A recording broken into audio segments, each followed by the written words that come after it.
It's happened again. Perennial chokers, lackadaisical, unmotivated, overrated, past their prime, over the hill, first round picks wasted, players that try, players that give their all, waived, traded for nothing, scratched.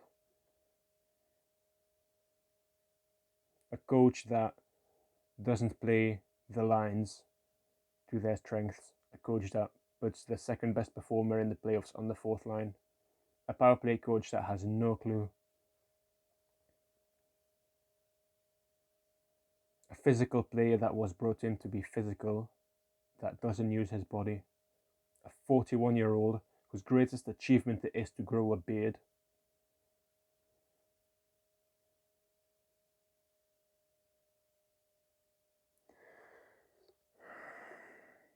When Zach Bogosian was brought in this off-season, I was quite happy because he'd won the cup, but lots of people were dismissive of the trade.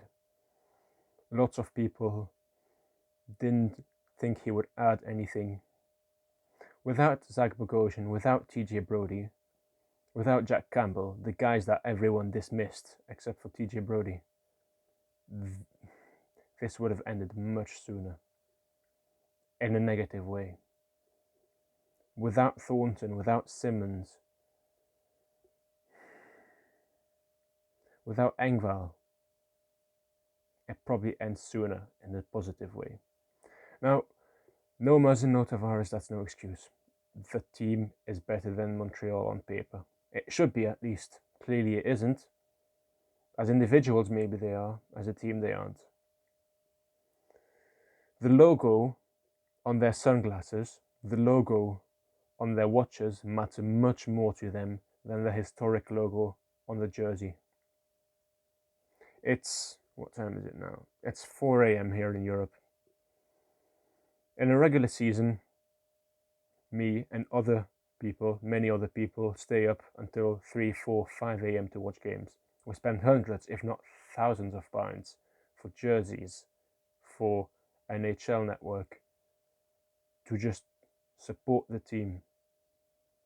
But why should we care if they don't? Why should we invest our time into this team if this team only invests time into their suits, into their hair? If they're more concerned with making 10 million, 11 million a year rather than making history, having their own banner. They're not concerned about having their own banner. They see banners in the rafters. Oh, that's a nice banner, 1967. What's that mean? They don't care. Half of the players don't care. Jason Spezza, yet again, just like last year, heartbroken, and I felt bad for the guy. I was lifeless and numb. Like many other people, I just didn't care. I just did not care. My reactions video will probably go up tomorrow, if I can be bothered to edit it. Jason Spezza was heartbroken, and that was the only, or one of the only guys that I really felt bad for. I was this close to crying. I would have if I didn't expect a loss. I expected a loss. And guess what? We lost. Against a team that arguably shouldn't have been in the playoffs, or a team that arguably isn't better than Ottawa. Ottawa just had a bad start to the season.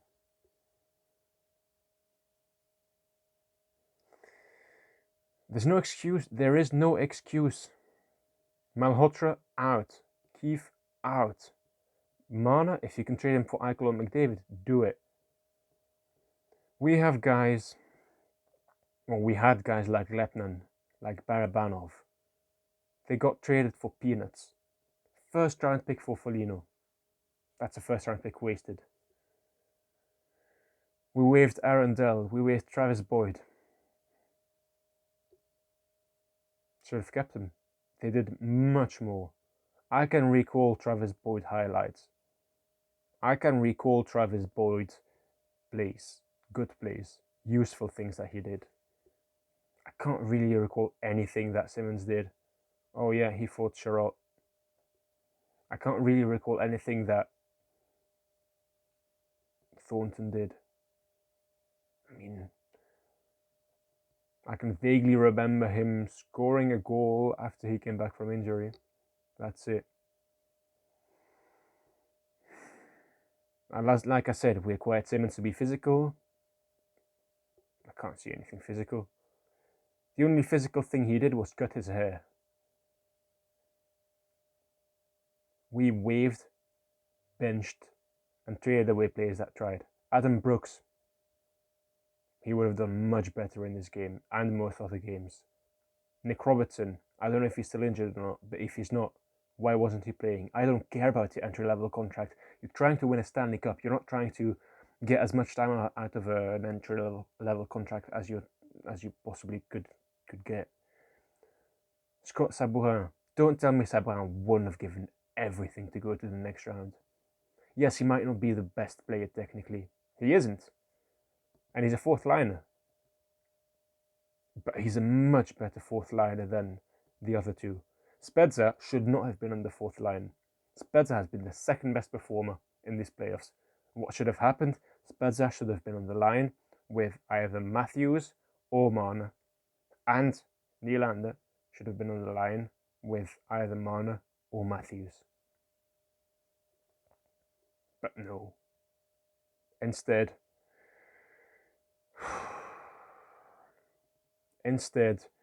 MLC will just recycle the same old stuff.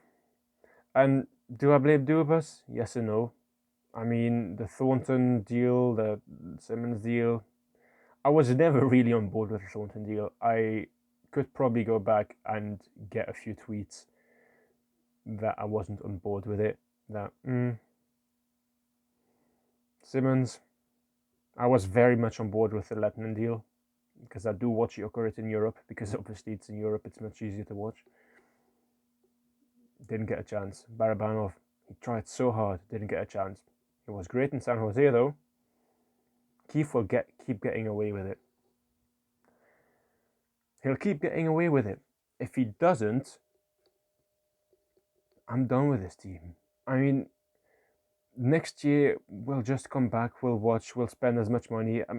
I didn't spend much money this year. I just bought this Nylander jersey. It's not even an authentic one. It's a Fanatics one. Because I was worried that he might get traded. Didn't get traded, luckily. I can only imagine how bad this playoffs would have been or the season without Nylander. He's instrumental in any success the Leafs have. Any. Much more so than Marner, probably. Marner and Nylander, yeah, they play off each other well.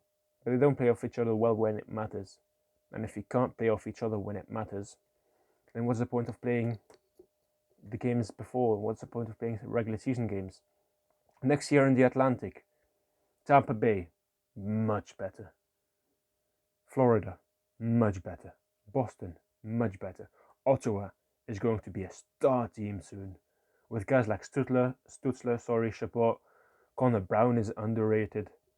Like, they've got some good players. Brady Tkachuk would not have let this happen if the Senators were in this position. Wouldn't have. Montreal has more grit and fight in their goalie than the Leafs have in their entire team. So basically, we're battling it out with Detroit and with Buffalo next year.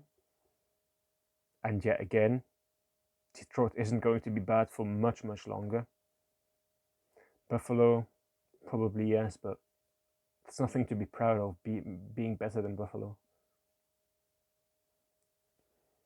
This was the easiest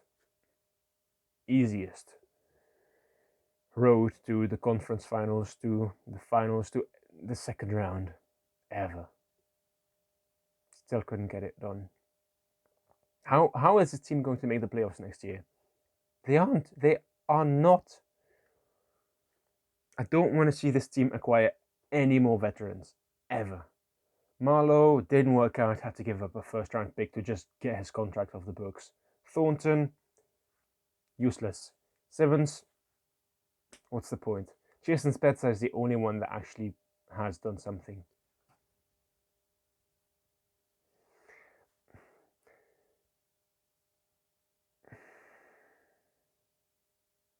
I don't know what to say anymore.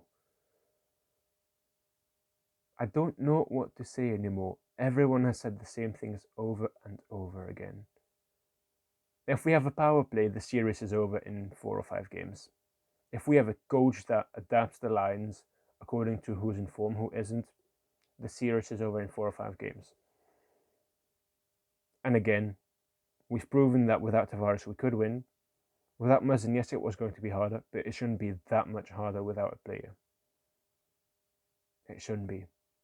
And if it is that much harder without one player who's on a second defensive pairing, then you really need to reevaluate your team. You really need to reevaluate who you're signing to contracts, how much you're giving them. Because I didn't upload for 2 months. Then I did a reaction video to Game 6. I'm giving my reactions now to Game 7.